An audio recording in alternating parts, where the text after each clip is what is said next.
దేవునికి స్తోత్రం. హల్లెలూయా. మన దేశంలో హిందూ మతంలో బాబాలు, తర్వాత మత పెద్దలు, అలాగే ముస్లిమ్స్లో, అలాగే క్రైస్తవుల్లో కూడా పాస్టర్లు అవ్వచ్చు, ఎవరో అవ్వచ్చు. చాలామంది ఏమిటంటే అందరూ అనండి, అందరూ కాదు, తప్పు. ఏ మతస్థులైనా అందరూ అనడం లేదు. ఆ మతంలో కొంతమంది చీడ పురుగులు లాంటి బాబాలు, చీడ పురుగులు లాంటి ముస్లిమ్స్, చీడ పురుగులు లాంటి ఈ క్రైస్తవులు పాస్టర్లు ఉన్నారండి. చాలా తప్పులు చేస్తున్నారండి, చాలా ఘోరంగా ప్రవర్తిస్తున్నారు. అయితే చట్టం భయం ఒకటి లేదు, ఏ విధంగా తప్పించుకోవచ్చు అని ఒకటి. రెండవది ఏంటంటే దేవుడు భయం ఉండాలండి. క్రైస్తవుడికి మాత్రం దేవుడు అనే భయం ఉండాలి. క్రైస్తవ విశ్వాసికైనా క్రైస్తవ పాస్టర్కైనా దేవుడు ఉన్నాడు, యేసయ్య చూస్తున్నాడు. ఇది మనుషులు గ్రహించలేకపోవచ్చు, నా తప్పుల్ని మనుషులు కనిపెట్టలేకపోవచ్చు, కానీ దేవుడు ఉన్నాడు, అతను మాత్రం ఇవన్నీ తెలుస్తాయి. ఆయన ముందు నిలబడేటప్పుడు, ఈ లోకం విడిచిపెట్టిన తర్వాత ఆయన ముందు నిలబడలేదండి, ఒంటరిగా నిలబడలేదు. తీర్పు దినాన ఆయన అడిగే ప్రశ్నలకు సమాధానం చెప్పాలి. ఆ రోజు నీ తప్పు నువ్వు ఎందుకు చేశావు, నా నామంలో బాప్తిజం తీసుకుని ఎందుకు తప్పులు చేశావు అని దేవుడు గద్దిస్తాడు. దానికి తగ్గ శిక్ష ఉంటుందండి. ఏదైనా ఒక మాట, ఈ లోకంలో మిగతా దేశాల గురించి నాకు అనవసరం, వారి చట్టాలు వారివి. నా దేశంలో ఏ మతస్థుడు ఒక భయంకరమైన చిన్న చిన్న పొరపాట్లు, అంటే ఏదో స్థలం కబ్జా చేసి ఏదో చిన్న తప్పు చేసిరంటే దానికి తగ్గ పనిష్మెంటు ఏదో ఉండాలి. కానీ భయానకమైన తప్పులు, భయానకమైన డేరా బాబాలు లాంటి బాబాలు, చాలామంది బాబాలు హిందూ మతంలో చాలామంది చాలా అసలు లెక్కకు మించి. అలాగే ముస్లిమ్స్, వాళ్ళు రకమైనటువంటి కొంతమంది మతోన్మాదంతో ఉంటారు, జిహాద్ అంటారు. వాళ్ళు ఏదో దేవుడి సేవ చేస్తానని చెప్పి ఎవరినో నరుకుతూనే పోతుంటారు. అలాగే అందరూ కాదండి, స్నేహానికి ప్రాణం ఇచ్చే ముస్లిమ్స్ ఉన్నారు, మంచి వ్యక్తులు ఉన్నారు, ఇతరులకి సాయం చేసే మంచి వ్యక్తులు ఉన్నారు. అలాగే అన్ని మతాల్లోని, హిందూ మతం ఏమిటి, జైన మతం ఏమిటి, ఏ మతమైనా, ఏదైనా, ఏ మతస్థమైనా, ఈ భారతదేశంలో ఎన్ని మతాలు ఉన్నా ఆ సంబంధించిన అధికారులు ఏదైనా తప్పు చేస్తే, ఎవరు తప్పు చేసినా సరైన పనిష్మెంట్ ఉండాలి, శిక్ష ఉండాలి. ఆ శిక్ష లేదు కాబట్టి తప్పించుకుంటున్నారు, కాబట్టి డబ్బు ఇచ్చి తప్పించుకుంటున్నారు, కాబట్టి వాళ్ళు ఎవరైనా అవ్వచ్చు. నేను ఏ మతం గురించి నేను ప్రాధాన్యనండి, నేను ప్రభువుని నమ్ముకున్నాను. కానీ ఎవరు తప్పు చేసినా సరే నేను అది వాళ్ళకి వెనకేసి రానండి. ఎవరైనా ఒకటే, ఏ మతస్థులైనా తప్పు చేయకూడదు, తప్పు చేసేటప్పుడు దానికి శిక్ష అనుభవించాలి. ఆ భయం లేకే ఈ రోజున భారతదేశంలో తయారైందండి. అధికారులు కూడా నిర్లిప్తంగా ఉన్నారండి. అందరికీ తెలుసండి, ఎవరే తప్పులు చేస్తున్నారో అందరికీ తెలుసు, ప్రతి ఒక్క డిపార్ట్మెంట్కి తెలుసు. ఎవరు తాలూకా లంచాలు వాళ్ళు తీసుకొని హాయిగా బతికేస్తున్నారు. కానీ రేపు ఈ లోకం విడిచిపెట్టిన తర్వాత దేవుడి ముందు నిలబడి వచ్చేటప్పుడు, తీర్పు దినాన ప్రతి మానవుడు చేసే తప్పులకి పాపాలకి దేవుడికి సమాధానం చెప్పుకోవాలి. చూడండి, కొంతమంది 9,000 కోట్ల మంది, ఆ కింగ్ ఫిషర్ అనే వ్యక్తి బ్యాంకులకి బ్యాంకు నుండి లోన్ తీసుకొని లండన్ పారిపోయాడు. అక్కడ ఉంటున్నాడండి, అక్కడ 2-3 పెళ్ళిళ్ళు చేసుకొని బ్రతుకుతున్నాడు. మన దేశం ఏం చేయలేకపోతుంది. అలాగే నీరజ్ మోడీ 4,000 కోట్లు, ఇలా ఎంతోమంది అండి, నాకు తెలిసిన 2-3 చాలామంది. మరి బ్యాంకు 1,00,000 రూపాయలు ఒక సామాన్య మనిషికి ఇస్తే, ఆ 1,00,000 రూపాయలు తీర్చకపోతే వాడి ఇల్లుని, వాడి ఇంట్లో సామాన్ని, వాడి భూములు కూడా తీసుకెళ్ళిపోతారు బ్యాంక్ వాళ్ళు. మరి 9,000 కోట్లు ఈ బ్యాంక్ ఎలాగిచ్చారండి? ఏ హామీ బట్టి ఇచ్చారు? 1,00,000 రూపాయలు బ్యాంకు నుంచి ఒక వ్యక్తి తీసుకుంటే ఆ ఇంటి పత్రాలు, మొత్తం వాళ్ళ ఆస్తులన్నీ వాళ్ళకి ఇచ్చేస్తే కానీ ఆ 1,00,000 రూపాయలు ఇవ్వరు. ఇది వడ్డీ తక్కువ అని. బయట అయితే 3-4% ఉంటుందని, ఆ బ్యాంక్ అయితే రూపాయన్నర ఉంటుందని, రూపాయి ఉంటుందని అక్కడి నుంచి తెచ్చుకుంటారు. వాళ్ళ ఇంట్లో మొత్తం డాక్యుమెంట్స్ అన్నీ కుదువు పెడితే కానీ, తనఖా పెడితే కానీ ఆ 1,00,000 రూపాయలు ఇవ్వరు. మరి 9,000 కోట్లు ఆ కింగ్ ఫిషర్ అనే వ్యక్తికి ఎలాగిచ్చేస్తారు అర్థం కాలేదు. ఇక్కడి నుంచి బయటకు వెళ్తున్నప్పుడు ఎందుకు ప్రభుత్వం ఏమి చేయలేకపోయిందో నాకు అర్థం కాలే. అలాగే ఎంతోమంది బడాబాబులు ఈ భారతదేశంలో అండి, కోట్లకి పడగలెత్తుతూ 1,000 కోట్లు, 1,00,000 కోట్లు ఉంటూ నాకేమి లేదు అని అంటే అతన్ని అంటే ఆ ట్యాక్స్లు కట్టకుండా మినహాయింపట. ఏం ప్రభుత్వం అండి ఇది? ఎప్పుడండి తెలుసుకుంటారు? ఈ అధికారులు ఎప్పుడు మారుతారు, ఈ రాజకీయ నాయకులు ఎప్పుడు మారుతారు, ఎప్పుడు సామాన్య జనాంగానికి మంచి ఉద్యోగాలు వస్తాయి. ఉద్యోగాలు లేక ఎంతోమంది అనేక రకాలుగా పాడైపోతున్నారండి. యువత పాడైపోతుంది. ఈ దేశం స్వాతంత్రం వచ్చి ఎన్ని సంవత్సరాలు వచ్చినా బాగుపడే దశ ఎక్కడ లేదండి. అవినీతి పెచ్చు పెరిగిపోతుంది. డబ్బున్నడుగా పెరుగుతున్నాడు, లేనివాడు అలా దిగజారిపోతున్నాడు. సామాన్య జనాంగం ఏమి లేకుండా బ్రతుకుతున్నారు, రోడ్ల మీద బ్రతుకుతున్నారు. యువత చెడిపోతున్నారు. సరైన ఉద్యోగాలు లేవు, దొంగతనాలు, వారి తెలివితేటలు ఇంకో విధంగా ఉపయోగించుకొని పాడైపోతున్నారు, జైలు పాలైపోతున్నారు, అనేక రకాల మోసాలకి ఇదవుతున్నారు. వారి తెలివితేటలు తగ్గ ఉద్యోగం లేక ఫారిన్ కంట్రీకి వెళ్ళిపోతున్నారు. నా స్నేహితుడు పేరు చెప్పను కానీ నాతో చదువుకున్నాడు, డాక్టర్ అయ్యాడు. ఆస్ట్రేలియాలో పెర్త్ అనే సిటీలో మంచి పేరు సంపాదించి మంచి డాక్టర్ అయ్యాడండి. అంటే ఆ పెర్త్ సిటీలో 10 మంది టాప్ 10 డాక్టర్లు వాడి పేరు ఒకటి. పేరు చెప్పను. ఎందుకంటే ఈ మాట చెప్తున్నాను, అతను ఇక్కడ చదువుకొని అక్కడ బాగుపడ్డాడు. మరి అతనికి సరైనటువంటి జీతం లేకపోవచ్చు, ఏదో కారణం అవ్వచ్చు, ఇక్కడి నుంచి వెళ్ళిపోయాడు. ఆ సదుపాయాలు ఉంటే ఆ తెలివినంతో ఇక్కడ ఉంటారు కదండి, మన దేశం బాగుపడుతుంది కదా. పై దేశం వెళ్ళిపోతున్నారంటే ఇక్కడ సరైనది లేకే. గవర్నమెంట్ ఉద్యోగం అంటే మరి ఇంకా అతని గురించి చెప్పక్కర్లేదు, తన ఇష్టానుసారంగా ప్రవర్తిస్తాడు.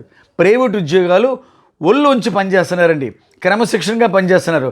టైము అది 8 గంటలు అవ్వచ్చు, 10 గంటలు అవ్వచ్చు, ఇచ్చిన తక్కువ జీతానికి 10,000కి 15,000కి గొడ్డు సాకరీ చేస్తున్నారు.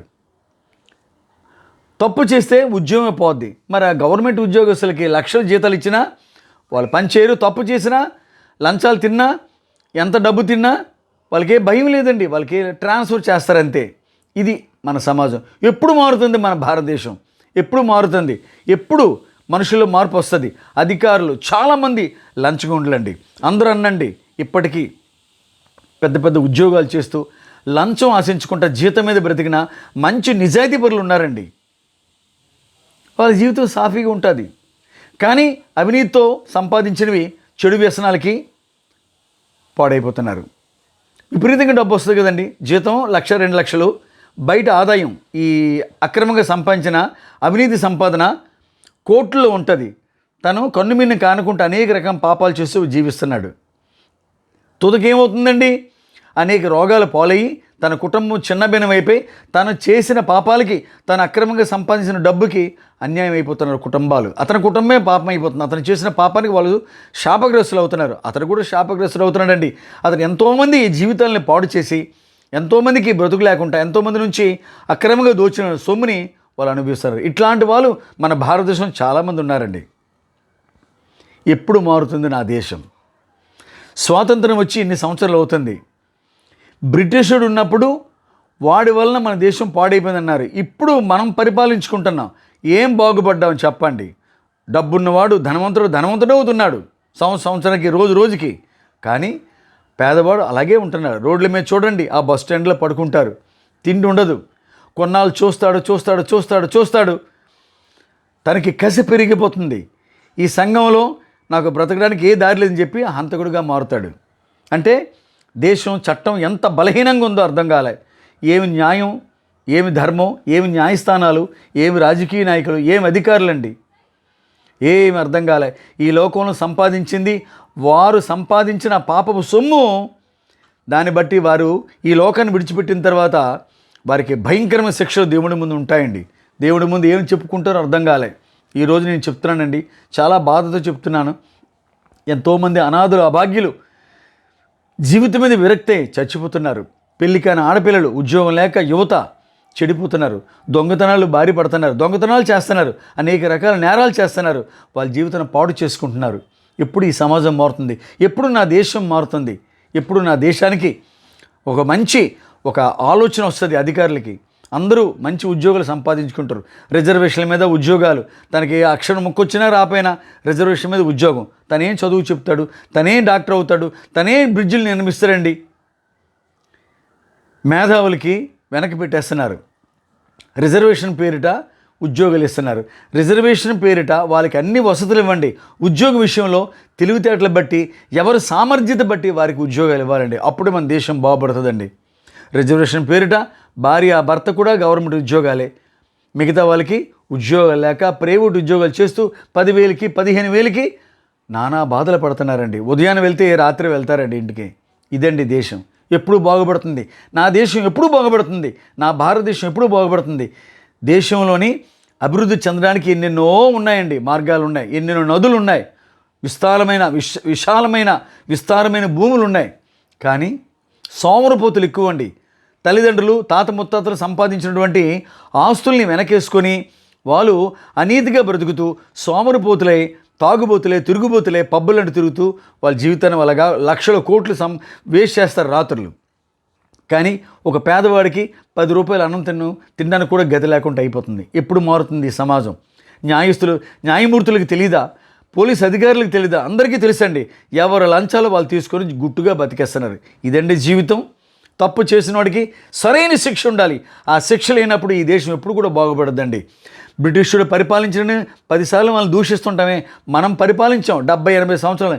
ఏమి సంపాదించాం? ఏమి సాధించాం? ఏం అభివృద్ధి చెందాం? ఏమీ లేదు. మసిబూసి మారడికాయ చేస్తూ బ్రతికేస్తున్నామండి. రాజకీయ నాయకులు అందరూ ఒకేలాగా ఉన్నారండి. నా దేశం ఎప్పుడు బాగుపడుతుంది? దుర్మార్గమైన క్రియలు, పాపపు పనులు, తాగుబోతులు, తిరుగుబోతులు, అనేక రకాల వ్యసనాలతో పాడైపోతున్నారు నా దేశం. ఇంత తక్కువ జీతం తెచ్చుకొని కొంతమంది చెడు వ్యసనాలు మగ్గుతున్నారు. ఎప్పుడు నా దేశం బాగుపడుతుంది? అందరికీ మంచి ఉద్యోగాలు వస్తాయి? నాకు అర్థం కాలే. ఎంతోమంది చదువుకొని నిరుత్సాహంతో ఉద్యోగాలు లేక దొంగతనాలు చేస్తున్నారండి, దోపిడీలు చేస్తున్నారు. వారు భయానకంగా ప్రవర్తిస్తున్నారు. ఆ పాప ఫలితమే ఈ రోజున ప్రపంచంలో అనేక రకాల విపత్తులు వస్తున్నాయండి. అగ్ని ప్రమాదాలు, సునామీ, భూకంపాలు, జలప్రలయం, ఇవన్నీ ఎందుకు వస్తున్నాయండి? ఈ యాక్సిడెంట్లు ఎందుకు అవుతున్నాయి? దేవుడంటే భయం లేక విచ్చలవిడిగా ప్రవర్తిస్తున్నారు. ఏ మనిషికి కూడా దేవుడనే భయం లేకుండా బ్రతికేస్తున్నారండి.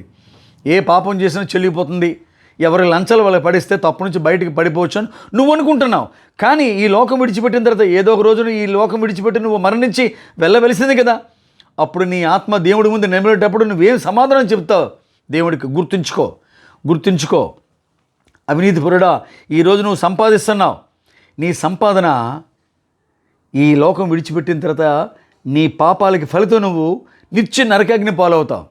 అప్పుడు నిన్నెవడు రక్షించడానికి ఎవరు ఏమి చేయరు. అప్పుడు నీకు తెలుస్తుంది ఆ నిత్య నరకాగ్నిలో భయంకరమైన శిక్షలు నీకు ఉంటాయి.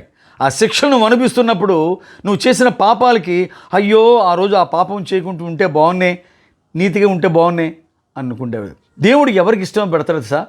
నీతిమంతుల్ని, యథార్థవంతుల్ని ఇష్టపడతాడు. నీకు సరైనటువంటి సంపాదన లేకపోయినా దేవుడి మీద నువ్వు భారం పెట్టి అయ్యా నాకు ఈ సంపాదన చాలడం లేదు, నా కుటుంబాన్ని పోషించడానికి చాలా కష్టం అవుతుంది అని నువ్వు దేవుని వేడుకో. మనుషులు వేడుకుంటే ఏమొస్తుందండి? 10 పరక పడేస్తారు, 100 రూపాయలు 1000 ఇస్తారు. కానీ దేవుని వేడుకుంటే నీ నీతి మెచ్చుకొని, నీ యథార్థం మెచ్చుకొని నీకు మంచి అవకాశం దేవుడు ఇస్తాడు. చక్కగా నువ్వు కుటుంబంతో బ్రతుకుతూ ఎంతోమందికి నువ్వు సహాయం చేసే అటువంటి ధన్యకర జీవితాన్ని ఇస్తాడండి. ఈ జీవితం సాఫల్యం అవుతుంది. నలుగురికి నువ్వు మార్గదర్శకంగా ఉంటావు, బాగుపడతావు, నీ కుటుంబం బాగుపడుతుంది, ఇతరులకు నువ్వు సహాయపడే స్థితికి వస్తావు. నువ్వు దేవుడు అనే భయం లేకుండా నీ ఇష్టానుసారంగా అక్రమాలు చేస్తుంటప్పుడు ప్రస్తుతానికి బాగానే ఉంటుంది, లక్షలు వేల కోట్లు సంపాదిస్తావు. కానీ తొలుగు నీ బ్రతుకు ఎంత భయంకరమైనటువంటి ఆ నిత్య నరకగా పడినప్పుడు నీకు తెలుస్తుంది. ఆ బాధేటప్పుడు అనుభవించినప్పుడు తెలుస్తుంది, అంతవరకు నీకు తెలియదు. కాబట్టి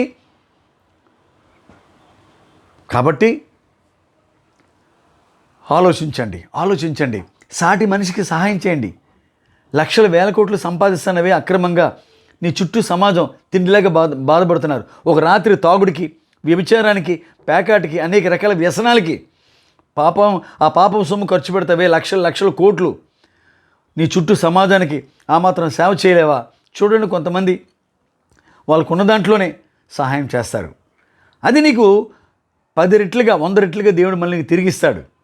ఒక పేదవాడికి నువ్వు ఇస్తున్నావంటే దేవుడికి నువ్వు సహాయం చేస్తున్నట్టుగా, ఒక పేదవాడికి నువ్వు అన్నం పెడుతున్నావంటే నువ్వు దేవుడికి అన్నం పెట్టినట్టుగా నీకు 10 రెట్లుగా 100 రెట్లుగా దేవుడు మళ్ళీ నీకు తిరిగి నువ్వు ఇచ్చిన ఖర్చు పెట్టిన ప్రతి పైసాకి 100 రెట్లుగా దేవుడు నీకు ఇచ్చి ఆశీర్వదిస్తాడు. అందువల్ల మానవుడిగా జన్మెత్తాం. ఆ మానవుడిగా జన్మెత్తినందుకు మనం కనీసం న్యాయం, ధర్మం, మన కుటుంబ సభ్యులు సంతోషంగా ఉన్నారు, నువ్వు సంతోషంగా ఉన్నావు, నీ చుట్టూ సమాజం భయంకరమైన పరిస్థితులు బ్రతుకుతున్నారే, కాస్త తోడిస్తే, కాస్త సహాయం చేస్తే ఏం పోయింది? అది నీ పాపం సొమ్ములే కదా. నిజాయితీకి సంపాదించిన ఆ సంపాదనలు కొంతమంది వాళ్ళు కొంత పేదలకు ఇస్తారండి. వాళ్ళకున్నపాటి జ్ఞానం నీకు లేదా? ఓ ధనవంతుడా, ఇప్పటికైనా కళ్ళు తెరువు. ఈ లోకం విడిచిపెట్టిన తర్వాత నీ పాపపు క్రియలన్నీ దేవుడు చూస్తాడు. నువ్వు నీ పాపపు సంపాదనలో నువ్వు కొన్ని పుణ్యకార్యాలు చేస్తే దేవుడు నిన్ను అభిమానిస్తాడు, ప్రేమిస్తాడు. నువ్వు చేసిన ఆ పుణ్యకార్యాలు బట్టి నువ్వు మోక్షం పొందుతావేమో. దేవునికి స్తోత్రం. ఒక్కసారి ఆలోచించు మానవుడా. ఎందుకు ఈ మాట చెప్తున్నాను? ఒక్కరోజు ఆలోచించు, ఒక్క క్షణం ఆలోచించు. సాయం చేయి, సాటి మనిషికి సహాయం చేయి. దేశం ఏ పరిస్థితులు ఉందో తెలుసా? 140 కోట్ల మంది, ఎంతోమంది, ఎన్నో కోట్ల మంది ఆహారం లేక బ్రతుకుతున్నారు. దయచేసి ఆలోచించు. ధనవంతులు ఆలోచించండి. మీ చుట్టూ సమాజానికి సహాయం చేయండి. వారి శ్రమను దోచుకోవద్దు, వారిని బాధలు పెట్టొద్దు. వారి శ్రమను దోచుకొని నువ్వు సంపాదిస్తున్నావంటే అది నీకు పాపపు మూటే. రేపు ఎప్పుడైనా ఆ పాపం పగిలిందంటే నీ జీవితం, నీ బ్రతుకు, నీ కుటుంబం అంతా చిన్న భిన్నం అయిపోతుంది.